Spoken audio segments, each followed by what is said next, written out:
The 2023 Asian Cup is over. Qatar are back-to-back champions, and we have a lot to say. And that's exactly what we're going to do in today's video, which is going to be focused all around the biggest takeaways from this tournament. Guys, this is going to be a two-part series. Part number one, you're watching right now. Part two will be debuting on the channel later, and that will be focused on the Central Asian and STEP countries and how they performed at the Asian Cup. Once again, I'm joined by Martin Lowe. Super happy to have him back on the channel. Guys, before we get into this, leave a like on the video and hit subscribe if you like videos about Asian footy. And check out Martin Lowe. I'll put all his links to everything in the Asian game down below in the description of this video. I think the biggest takeaway, Martin, to get us, get the juices flowing here, has to be around the champion of the Asian Cup. And not just the champion, the back-to-back champions, Qatar, back-to-back titles. I cannot believe that I'm saying this. And I want to ask you, is this bad for Asian football? Definitely not. I can't think of a reason why an unexpected team that nobody expected to win the tournament going into it, probably didn't expect him to win it after the group stages. For them to go through and kind of gain momentum, cause upsets, and win in their home country and kind of see the scenes that we saw last night, I can't see how that's bad for Asian football. If we just want to see that Japan waltzed through to the final and to win quite comfortably every single match they played, which we expected, as much as that would kind of go along to the narrative of saying, oh, they're now prepared to go into the World Cup and do better for Asia, I don't think that's the spectacle anybody wants at all. So, yeah, far from it. I would say it's this tournament, as much as it's been the most unpredictable tournament for a good while, I think it's, for that reason, one of the best in that time. So, yeah, for me as a neutral, I'm more than happy that this is actually doing it. So, do you think it's a good or bad for Asian football? I don't think it's bad for Asian football, outside of the fact that I knew as soon as the final whistle blew, I knew that other parts of the world were going to look down on the tournament. And we talked about this when we did our storylines going into the Asian Cup. I think you said that the West took Qatar winning in 2018 as like oh, Jesus, like this is kind of a Mickey Mouse, what the hell is going on down there in Asia? And then now they've done it again. And I think especially after the showing at the World Cup, which I'm just going to say, I don't know what people expected Qatar to do at the World Cup. Some of y'all acting like they were supposed to make the semifinals just because they were the host. But I feel like, post that and now winning again, given all the hype and stuff around teams like Korea and Japan, I feel like some people will once again use it to invalidate Asian football. Now, I think it's a positive in the fact that, like, Jordan, look at the history that they've made making a final, and they gave it a good go. If not for 3 completely idiotic but fair penalties, we could have been looking at a new Asian champion, which would have been incredible. So, I think in terms of like a story in itself, I think it's a good thing. I fear for how the outside world will see this. You and I are pretty tapped in. We actually watch the games, which is important when drawing conclusions. You need to actually watch the football. So we understand why Qatar won and why Jordan made the finals, but everybody else won't. And I know that we are in for an additional 4 years of hearing about how CONCACAF is better than Asia and how the United States men's national team in Mexico would easily win this tournament, which I'm not looking forward to battling those hordes on Twitter. I'm not sure if you've seen my engagements recently, but it's been a daily occurrence. It's trench warfare out there, Martin. Yeah, I think it's an interesting kind of subplot, isn't it, really? The first thing, obviously, is it's brilliant to hear that, obviously, Americans and people out the West are actually watching Asian football, which is incredible, because I would have never, in the wildest dreams, apart from when Qatar joined the Gold Cup, ever watched the Gold Cup. So for once, it's obviously showing that Asian football is breaking through. But in all seriousness, they're only looking at the scores on paper, which, yes, yeah. How can you make kind of conclusions from that perspective? And generally, I suppose I don't disagree with their argument. USA and Mexico would be one of the favourites in Asia. They would be alongside Japan, Korea, Australia to win it. I don't disagree with that. But the reason why Qatar won was because those teams didn't turn up. And I think maybe that doesn't happen in North America. Maybe the case of USA can send their second team and still win the Gold Cup.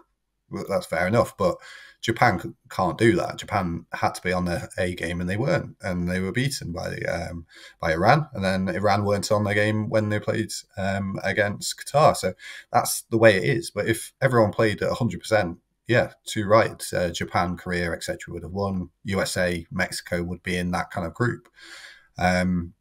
So I don't disagree massively with the comment. It's probably just maybe a kind of an inward-looking, a mirror to kind of look up to and say, why is this bugging me that Qatar are winning the Asian Cup? It's because Panama, I'm assuming, or somebody like that couldn't win the Gold Cup. I have no idea. I'm not necessarily an expert on that perspective. But I don't think that's necessarily a bad thing.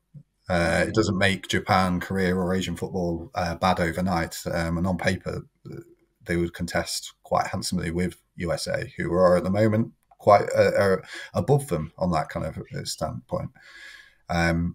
If we take kind of individual matches for gold, Saudi Arabia are better than Argentina. Are they the best team in the world? Quite frankly, not, are they? Oh, no. So, but everything has a context. But in some places it's got context, some places it doesn't. And I know that's one of the kind of arguments you're potentially having. But it's one of these debates that's difficult to go into, because how can you judge apples and oranges in many cases until they play one another, and then that's only on that night that they're better than one another. It's a difficult thing to ever kind of discuss.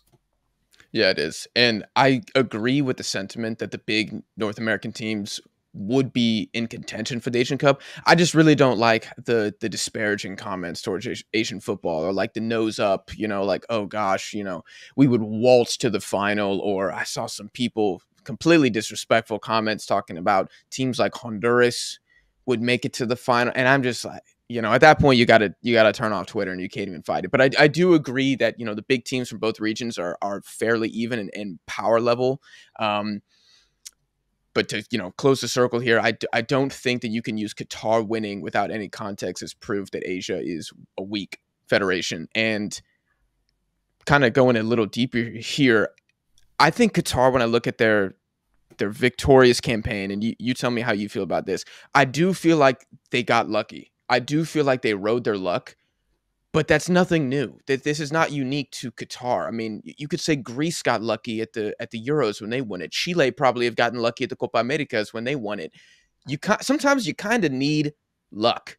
You need luck. You need to capitalize it, and that's exactly what Qatar did. And looking at the final, at least, I can't say that they didn't deserve to win. I don't know if you have any thoughts on that. I completely agree, and I think it was, and that's where we go back to our first point in terms of whether this was a good tournament for Asian football, etc. And I think when you've got those couple of teams that haven't shown up, like the big teams that we all expected to win, you end up having a bit more of a freer draw, and then anything's off the table really. And in terms of luck, in terms of spirit within the teams, both in Jordan and for Qatar, they're not the best 11 players in Asia, but especially for Qatar's perspective, from quarterfinals onwards, they just rode the momentum of the home fans, the style of play of football played under the new coach. And I think that's what you've got to kind of look towards. There's individual players like Akram Afif, etc., who are obviously standing out, but generally, I think it was a momentum kind of thing in place. They had their own look, and they had that side of things. I don't think it needs to be a case of they're Asian champions and they're the best in Asia, because it's not necessarily the case. I suppose it's light and day really from 2019. So 2019, we were asking the question going into the World Cup, into the Asian Cup. This is too early for them. They're kind of average in age of 22, 23. None of these players have played outside of Qatar. It's too early for them, and they proved us wrong. Obviously, the World Cup was the idea. That's where they transitioned to it. And I think the expectation, and you can see that in the crowd as well as the players, there was so much expectation on those players. If your whole career is based around performing at one moment, and you haven't had that opportunity, the same as others, to kind of be playing at that kind of high level. And I think that is a QFA disadvantage. They tried to get some of the players over, and they couldn't get it successfully working. And I think that backfired for them. But generally, the players froze in that moment. And you've only got 3 games to really show your mettle. It's not like you've got a whole league season to show your kind of credibility. So they lost that, and then going into this tournament, I think everyone was thinking they're probably past it. Where's the next generation coming from? They've got a couple of good players still there, but they're still Akram Afif hasn't played well for 2 years. So this is kind of, it seems an oddity that people are going, oh, he's a fantastic player. Look at him, what he did in 2019. Look what he did in 2023, which he is, and he will get Asian Player of the Year this year. But in between time, he's been all over the place. He's not looked interested in the Qatar Stars League. And that's where the deficiencies are going to be. But as much as we were saying, oh, they're probably over the hill, they proved us all wrong this time along. So, yeah, kudos to them. It's been a brilliant tournament from them. There was this little 3-horse race, perhaps, between Musa Al-Tamari, Akram Afif, and Egang in for best player. And then I think once we hit once we hit the semis, I think it was done. I think it was Afif. Maybe Al-Tamari was like clinging. He was that hipster. He would have got 2% of the vote, something like that. And then in the final, Afif, it is 3 penalties, but, it's a hat trick. And I think he played well outside of that. His chance creation was incredible the entire tournament. He really balled out for Qatar. And Musa Al-Tamari kind of had a stinker in the final. And, now I think Qatar pretty much took a clean sweep on all the awards. And much like their trophy at the end of the day, I can't say it's undeserved. I think it's all fair. And as a Qatar hater, it's painful to say that, but I got to give credit where it's due. They deserve this. You guys let us know in the comments what you think about this Qatari victory. Martin, why don't you give us one of your takeaways from this tournament now? Yeah, no, I think one of the takeaways, for it was, obviously with one eye towards 2026 in terms of an expansion of places at the World Cup. I think you're seeing from kind of the lower ranks of Asian football an opportunity really there to step up. And it's always been the case of kind of saying World Cup's kind of on the horizon, we'll never ever get there.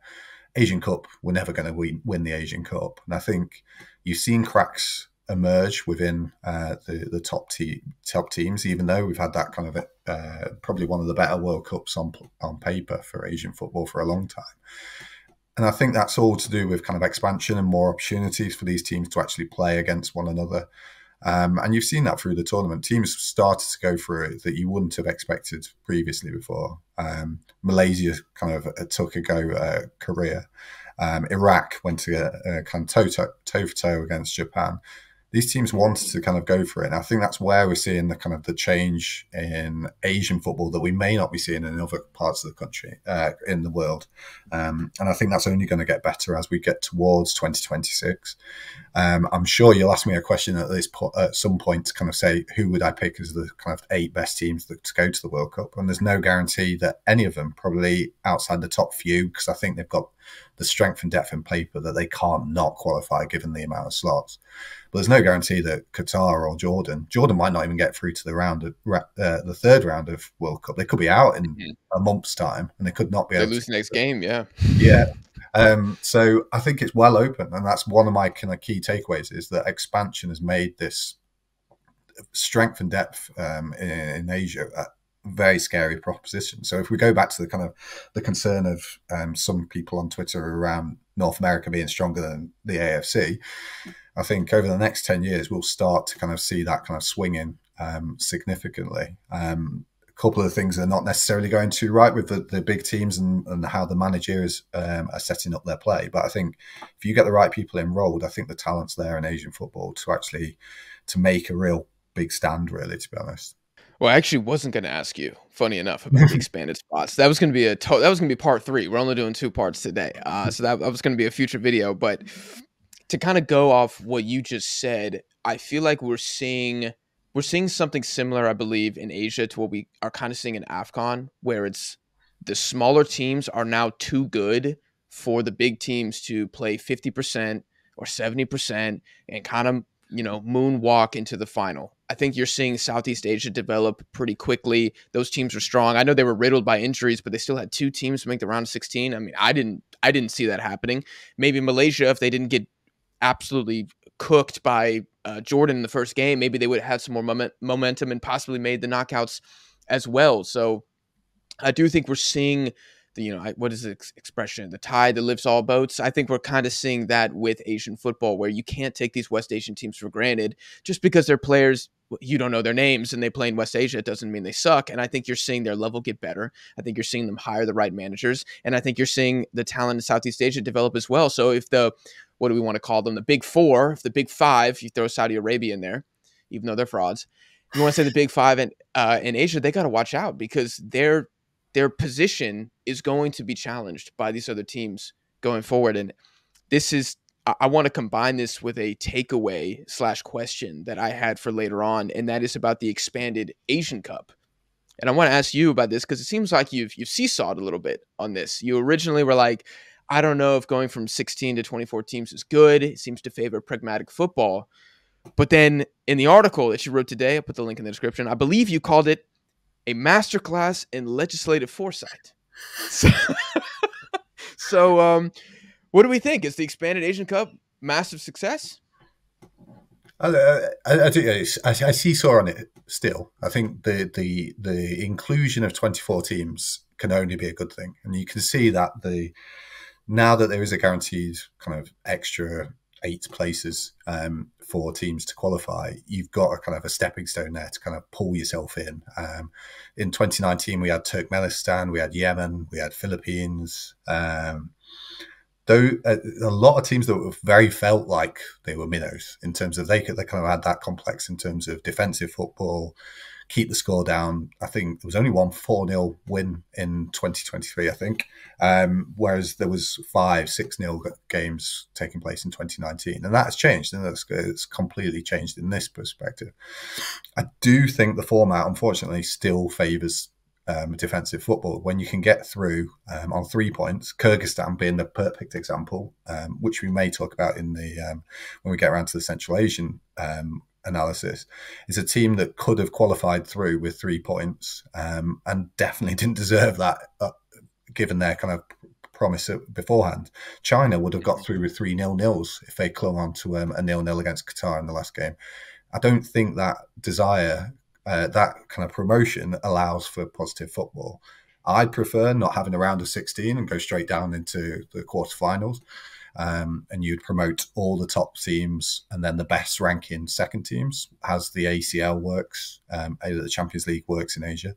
Because I think it promotes that everybody has to win every game. And then you'd start to see Korea, Japan, etc. win every game. Because we had that kind of ludicrous kind of final slate of matches where teams were trying to avoid Japan by coming third, and that's ridiculous for a team like Korea. Yeah, but I think the format's not great, and there's not a lot you can do with 24 teams unless, as I say, you go to a radical situation that I suggest. But the fact of expansion, I'm all for that, and I do think that you've seen that in Asian Champions League. You've started to see that within the World Cup qualification. It could do better because it still excludes a few teams at the beginning.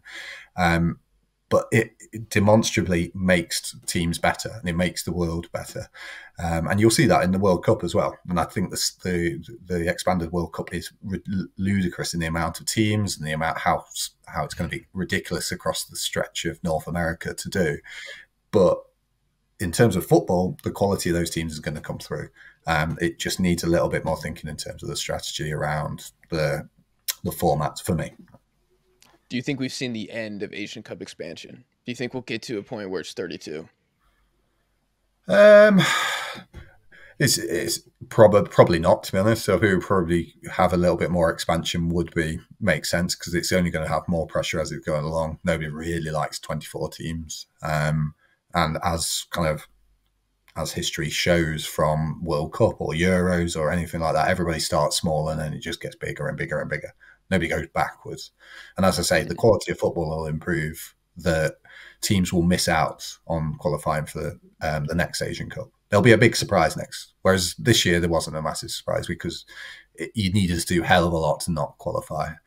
The quality in Asian football is going to go up and up and up. And as in for 2019, Tajikistan didn't qualify, for example, and they only just missed out because they were starting their development. The fact that they got in this time, they knock out Turkmenistan, they're going to get pissed off and then come back into it. So there's going to be a lot more of an interest around that qualification phase to do it. So I think, sadly, I think that it's going to expand in terms of, sadly, from a formatting perspective. But as I say, the quality of football is just going to kind of start to increase as we go along. Which teams do you think at the Asian Cup took the biggest dip in performance from 2023 versus 2019? India frustrated me. I They didn't. I think they were better under Stephen Constantine in terms of in 2019. I played more of a positive football, and I've been on the record in saying that ever since he was sacked after that. I think Igor Stimac is very pragmatic in his approach, which is fine for some countries. But given the resources that are available, which some people would suggest that India haven't got the resources available of the big teams, however, they've got a middle ranked resource that and a number of quality players and attacking quality players to actually utilise that. So I was disappointed by them. The Oman as well were very disappointing. Again, very pragmatic in that side of things. And it's that style of football and that style of change is really kind of going to lead people to kind of push them back as such. In terms of the big five, all of them disappointed me, to be honest. Even Saudi Arabia and Korea, obviously the managerial side of things just isn't working. Saudi Arabia you could kind of accept a little bit given that Hervé Renard left at his own accord halfway through preparations. Australia and Japan just weren't there. They were a World Cup hangover. And Graham Arnold said that. He said, I had two eyes on the World Cup. So if you've got two eyes on the World Cup, I don't know how you can concentrate and actually think that you're going to win a continental title. Not sure I would have said that out loud if I was Graham Arnold, but okay. But yeah, he said it. He had one eye on the Asian Cup and two eyes on the World Cup. So unless he's kind of some three-eyed monster that we don't know about, it doesn't. He could be. It could be, yeah. And then who's the fifth one? And then Iran. Most people Iranian fans came around to Amir Ghalanei. He was backed into a corner by the IFF. The IFF wanted to focus all energy on the Asian Cup, which is fair enough. However, their team is ridiculously old now. It needs some transition, and they should have probably gone for Felix Sanchez from the beginning, give him the 4-year contract, and allow him to kind of generate a new generation through this Asian Cup. They're now backing themselves into a corner, and I know that it's the assumption that they will qualify for the World Cup, and it shouldn't be a worry. And they've got 3 years to develop a young team, but I just don't think probably it's the right approach. And it obviously didn't work in terms of they got knocked out in the semi-finals. So yeah, that'll be interesting. Who are your kind of biggest kind of disappointments in the tournament? Well, if we had disappointments, I'd have to go every single favorite for the tournament just because of how they performed. If I went teams that I don't see the light at the end of the tunnel, I would have to say China. I think the brand of football they played, the complete lack of any attacking quality was shocking. I cannot believe that they did not score a goal, especially against Lebanon. That was a game that I fully expected them to win. Against Tajikistan, they got bullied in the first half, and yes, they have that. I don't know if you saw that header that gets called off for infringement or something. Yes, that would have sent China through, but you can't be relying on one chance the entire game to do so. Their Wu Lei, their golden boy, he looks like he's done at a top level.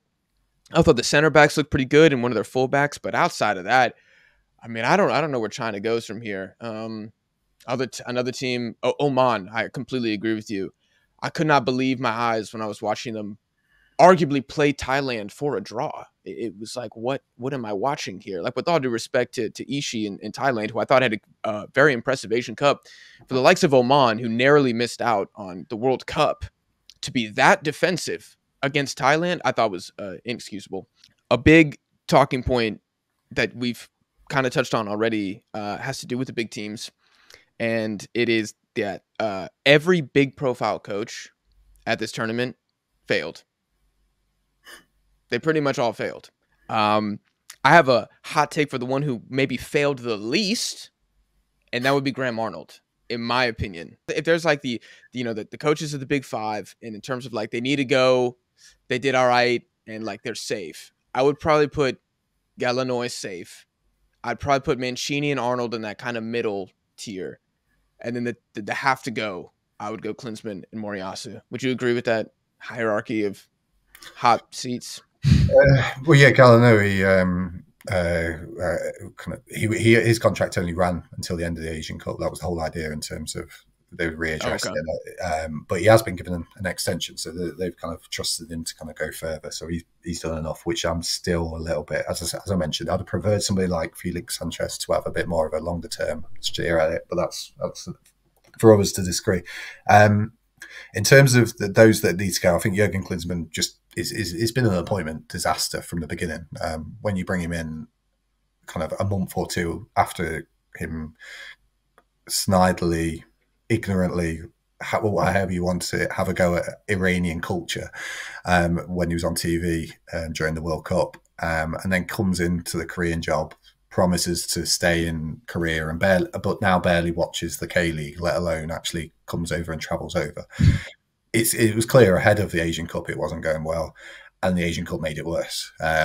Although any glimmer of hope within the Korean performances were individual based. So Lee Kan-in, Sun Hee-min, all of them were individual kind of moments of quality. They weren't structural side of things. They kept shopping and changing in terms of what systems they were going to be using. So yeah, right. I would agree straight away. And eventually, and he came back. He got the reception that he did in Korea, and he's still adamant that his approach is the best way. So he's back to California, going to mix it with the European players, but again, ignoring the Korean side of things. I do think, given the systems that it is, and as much as there's 8 teams getting qualified for the World Cup, there are potential pitfalls along the way to actually potentially get knocked out. So I do hope they draw somebody like Jordan or somebody like that may kind of give them a test for their mettle. And it could be the case that they could get eliminated. But yeah, I wish they'd stuck with Paulo Bento along the way, especially because Paulo Bento wasn't able to get a European job that he wanted and ended up being at UAE anyway. So that's a shame. In terms of Graham Arnold and Moriyasu, as I say, it feels like a World Cup hangover. You either like the way they play or you don't like the way they play. If you like the way they play at the World Cup, then fair enough. They'll probably do that again at the next World Cup. They'll probably get there because they've got enough quality in play. But it's not inspiring. They're not going to kind of blitz through teams at the Asian Cup, which they both should do. And I get the argument that Australia aren't the force that they used to be, but they still are. They still could be or still play a better way of playing football. You've got people like Marco Tilio who barely got a minute, and that's one of the old kind of dynamic attacking players that you just don't use. Instead, you're using Mitchell Duke over and over and over and over again, and then throw him under the bus at the last minute in terms of Graham Arnold saying, I can't score the goals. All I can do is select the players. Mitchell Duke isn't a player there to score goals, to be honest. He's there as a target man in a very one-directional approach. Purely target man, yeah. Yeah, if I had my way, I suppose that most of them would be going. But Arnold and Moriyasu, I'm not surprised that they're staying on because that's the route that both of the teams want to do. And they will do probably similar to the World Cup, next World Cup, in terms of defensive play, reactive play. They'll cause some surprises along the way. But it depends what kind of approach you want for your kind of nation, especially for Japan, a team that could potentially win the World Cup within the next couple of editions if they were coached properly. Yeah, that's a shame. Let me try to defend the Graham Arnold shout just for a second. I don't think he's a master tactician, but how I saw it at the Asian Cup, I think Australia, outside of the Uzbekistan game where they got a little fortunate, I felt like they were generally in control. I mean, Indonesia, was it ugly? You damn right it was ugly. I mean, it was ugly the whole time, but they still got it done. They were solid. I thought against Korea, in the biggest game of their tournament so far, I thought he got it absolutely right. I mean, the lineup completely stifled South Korea. They didn't really have anything. I think they had 0 shots on target in the first half, maybe 3 in the entire regular time, and then they end up losing because of some, very similar to why Jordan lost in the final, some very poor individual defending mistakes that ultimately give a free kick and a penalty to South Korea. And then the world-class, get out of jail free card activates, Klinsmann's trap card, and Korea are through to the semifinals. But I think Graham Arnold did a pretty good job. Was it boring? Yes, but I think it was effective. And I'm not an expert on Australian ball completely. I'm very much a casual. I don't see Australia being able to play a very different way at the World Cup and get results. So I think even though you want to see them dominating possession, which they did in a couple of their games at the Asian Cup, and maybe pinging shots from outside the box, can they do that against an England if they draw them again? Can they do that against Portugal if that's a World Cup matchup? Italy, Morocco, Senegal? I don't think so. I kind of feel like they're trapped to this play style if they want results. If you want pretty football, You can get in a coach who wants to play pretty football, and it might look good, but you guys might lose in the first knockout game at the World Cup. So, Australians, you guys let us know in the comments how you feel about this. I feel like he might be the right man for the job, even though it kind of sucks to watch. Moriyasu, I feel like what he's done is inexcusable. The team was obviously not ready. And when you have players like Hidemasa Morita coming out and saying, we don't receive tactical instruction, I mean, Martin, is there a more damning thing that a player can say after a game than our coach doesn't tell us anything? We don't know what we're doing. We're just individuals out there. You cannot, outside of saying Moriyasu is trash, I don't know what Morita could have said. that was more damning. Yeah, especially for a Japanese player to come out and who usually is kind of everything like that is kept under wraps and it wouldn't kind of get kind of surfaced. And that may be the kind of glimmer of hope, I suppose, for it. Because as I mentioned, and I do agree with you in terms of Australia and the potential that they have, they're not going to go and kind of do too deep into the World Cup, even if they had a kind of more proactive attacking manager, which I'd like. However, Japan could very easily be kind of a contender at a World Cup. They could be the very first Asian champions of the world. And we're at risk of playing and losing this kind of, I wouldn't say it's a golden generation, but it's a good opportunity really for the players that they've got to actually have a decent shift at it. To not win an Asian Cup or even get close to it this time is very disappointing. And I think there is a kind of question mark there for it. It's who would come in, what kind of approach you would go for. But I think the fact that the last World Cup went so well, it's going to be difficult to fire him at this stage. And it probably goes back to some of the conversations of where does Asian Cup kind of fit in their kind of priorities. It's probably a bit lower down the rank than the World Cup qualification, which we're halfway through pretty much at the moment. So any kind of massive changes at the moment, which you can see across the board, hardly anybody's getting rid of their managers at this stage, even those that have done really poorly, because we've got matches straight away off the back. So, it's a frustrating one, but as I say, it's not an unexpected one. Extremely. And maybe this is a Jack problem because I heavily prioritize the Asian Cup and I'm a big fan of the Japanese national team, but this Asian Cup campaign was a disaster. It was genuinely disaster. No clean sheets, 2 losses from 5. You got a different back line every single game. You're throwing up, kids to start games in the Asian Cup. You're getting bullied by Jesus Casas against Iraq, completely outplayed by Iran. I've already done a separate podcast that's all about Japan that may or may not be out on the channel at this point. You guys are just gonna have to check that out, where that was more of a cathartic session for me, but I'm very disappointed. And Moriyasu, maybe this conversation is redundant because he won't be sacked. I don't think Graham Arnold will be sacked. I don't think Mancini will be sacked. I don't think so. Maybe Klinsmann. I don't know if the qualifying goes disastrously, but I think Japanese fans should be really, really worried. Because I'm really, really worried that the quality is not going to be enough to paper over a completely average manager, in my opinion. Do you have a non-managerial related takeaway that you would like to add? I think that the interests of Uzbekistan and Iraq were really prominent in terms of the dark horses turned potential kind of disappointments in the end, potentially.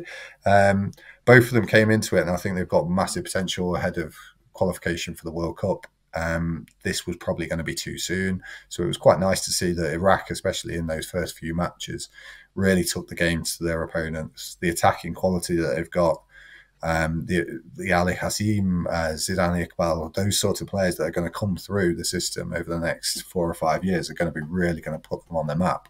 And the way that Jesus Casas has been able to gel that team, a team that's never really been gelled in terms of the players that are playing in Europe versus those players that are playing at home, the harmony that was there is incredible. But you saw that at the last minute in terms of once Simon Hussein was sent off, that it all crumbled and it all fell apart for them, and that kind of harks back to a potential time where harmony is not easy to kind of hold. So I think there's still time going on that. And Uzbekistan just struggled generally because of injuries, so they really kind of struggled with it. But they are a very young side, and I think we saw potential from both of those sides moving forward. And they will both be bitterly disappointed if they don't make the next World Cup. And I think that's where we'll have the interest. And then obviously the following Asian Cup after that point. Mm-hmm. Yeah, I'm glad you brought that up. I'll focus more on the Iraqi side since we are going to do the Central Asian teams here in a second.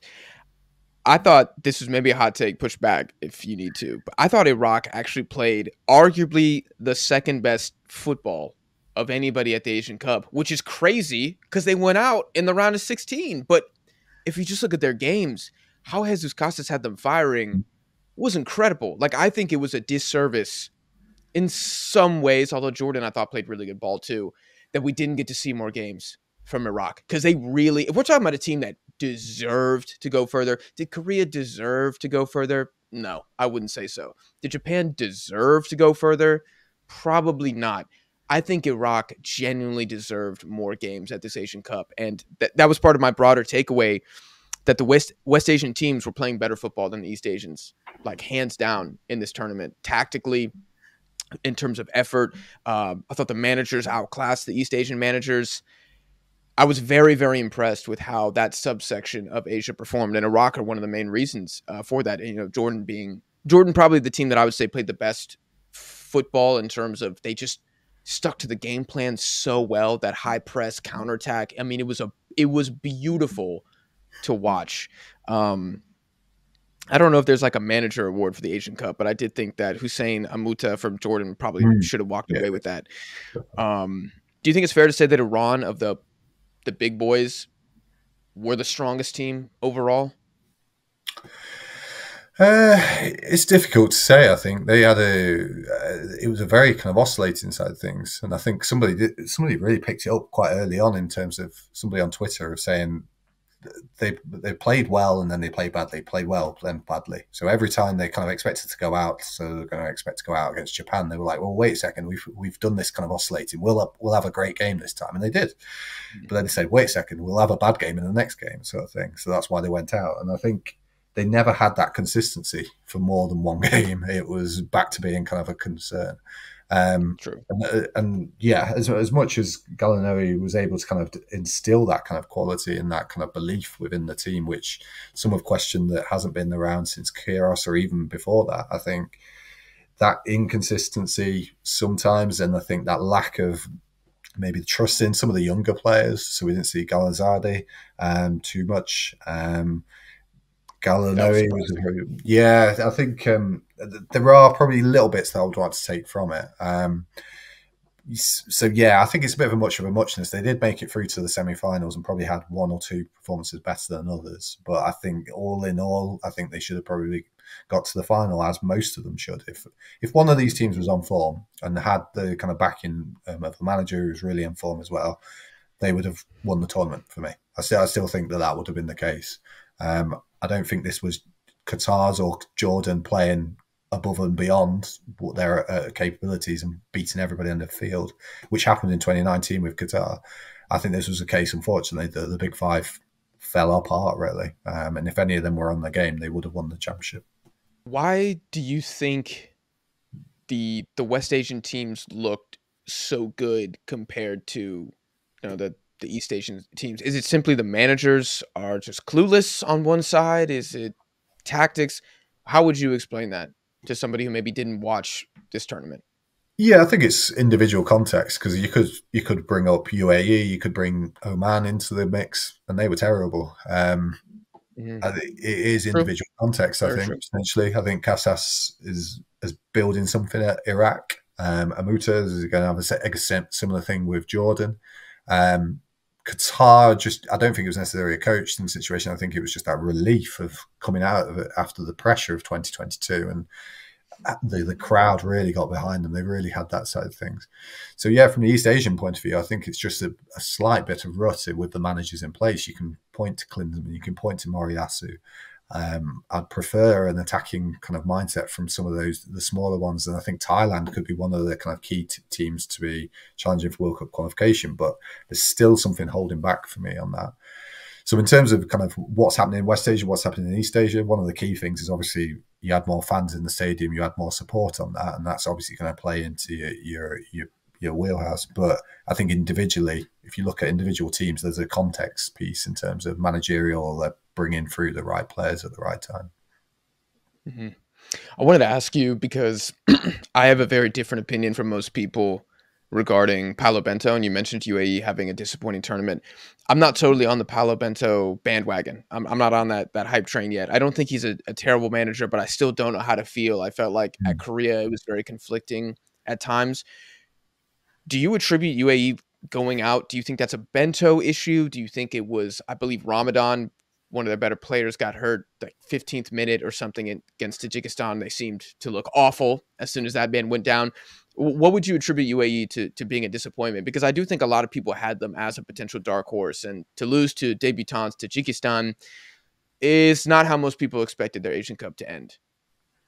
I don't blame Bento necessarily. I blame UAE football for the last decade or so. I think it's just been a little bit of a mess when you've got kind of neighbouring leagues like the Saudi Pro League, like the Qatar Stars League, and their national teams performing so well. The UAE domestic league has dropped significantly behind, and that's going to only have an impact on your national team through it.